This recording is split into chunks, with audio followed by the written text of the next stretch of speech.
लेकिन ये जो गवर्नमेंट बार बार मैं कह रहा हूँ, जो हमेशा मजहब कार्ड खेलती है, मुस्लिम हिंदू कार्ड खेलती है अपने आप को पावर में लाने के लिए, ये बहुत ही गंदा किस्म का माइंडसेट है. या माणसाचा पगार किती आणि हा बोलतो किती, हा सगळा जळफळाट भारतीय खेळाडूंनी सामना संपल्यानंतर हँडशेक केलं नाही म्हणून असं तुम्हाला वाटतंय का? असं अजिबात नाहीये. हा जळफळाट अशासाठी होतोय कारण आशिया चषक सोडण्याची धमकी दिलेल्या पीसीबीला आयसीसीने $16 मिलियन भरायला सांगितलंय. यांचं क्रिकेट बोर्ड देखील यांच्या देशासारखं भिकारी झालंय. हे फक्त लढाईच्या बाता करू शकतात, ते देखील दुसऱ्यांनी दिलेल्या भिकेवर. आफ्रिदीने आजपर्यंत क्रिकेटमधून अमाप पैसा कमवला.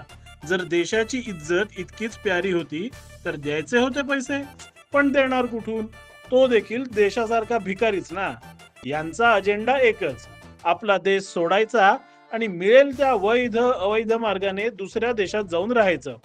एक गोष्ट सूर्यप्रकाशा इतकी स्वच्छ आहे, पाकिस्तान हा भिकारी देश आहे.